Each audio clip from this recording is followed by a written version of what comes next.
guys, remember me? I'm your host, Brian O. Welcome back to my Weekend Vaccine Adventure Show. My hot topic this week is measles. Many of you remember the story about the 17-year-old girl that I told last week, right? Well, basically, a dumb 17-year-old girl goes to Romania unvaccinated and gets measles, comes back to a church picnic where 500 people attended, and she unleashed a measles outbreak to basically all of them. Well, my cameraman and I managed to sneak into a science lab and we spot a rather friendly-looking scientist. Let's hurry up and see if we can get her to spill the secrets about the wonders of the vaccine.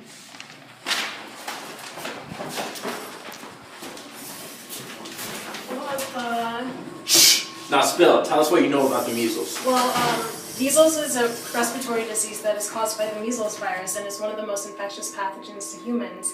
Mainly children are affected by it globally. It travels through the airborne route.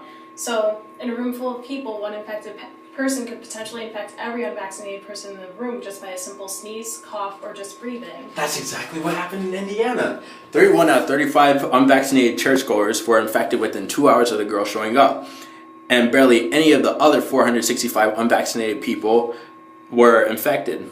Basically, this virus is a predator that is designed to attack people, and since it's highly contagious, it is highly dangerous to us. How impressive. And besides the characteristic cold-like symptoms, distinct symptoms of this virus include rash, conjunctivitis, cough with spots of the mouth, muscle pain, and sensitivity to light.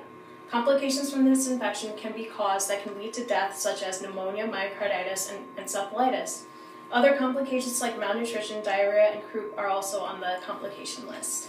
Now folks, croup is rather nasty as it screws with your upper respiratory tract, blocks it, and leaves you sounding like a barking seal. Very true. Now the biggest secret, what about the vaccine? Well, if you really must know, after the vaccine was licensed, cases in our country went from as much as 3 to 4 million a year to as little as 1,500 by 1983.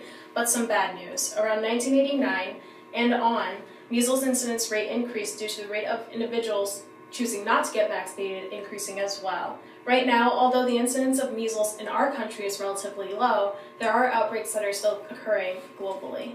Wow, hypothetically, if I hadn't been vaccinated and chose to get the vaccine, what's in it for me? Getting the vaccine is practically painless. You might experience fever, joint pain and stiffness, rash, and possibly soreness, redness, or tenderness at the injection site. The vaccine is called MMR and protects against the measles, mumps, and rubella viruses. A second vaccine option is offered as well that protects against varicella, which is also known as chickenpox. Wow, you hear that, moms?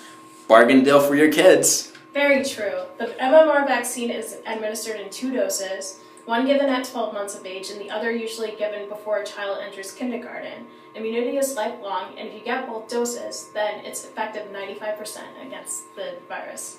What a sweet deal. Many claim that vaccines are linking to causing neurological problems, mainly autism. As an expert in this field, how do you respond to this? Contrary to popular belief, the MMR vaccine does not cause autism and does not contain thimerosal. Many are desperate to make a name for themselves, have hidden agendas that aren't in the best interest of the public, or they just simply are not equipped with proper information to speak the truth. To help you on your mission, I recommend that you and your followers read either of these 2 following books, either Autism's False Prophets or Deadly Choices, both written by Dr. Paul Offit, who is currently the #1 medical myth debunker in the vaccines realm.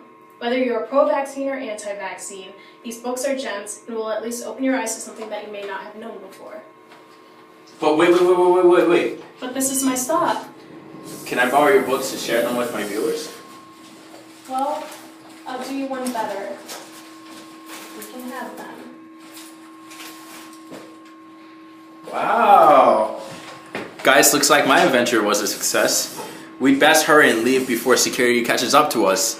I'll post the titles of the books in the video description. Until next time, guys, remember, be healthy, be happy, be safe, and get vaccinated.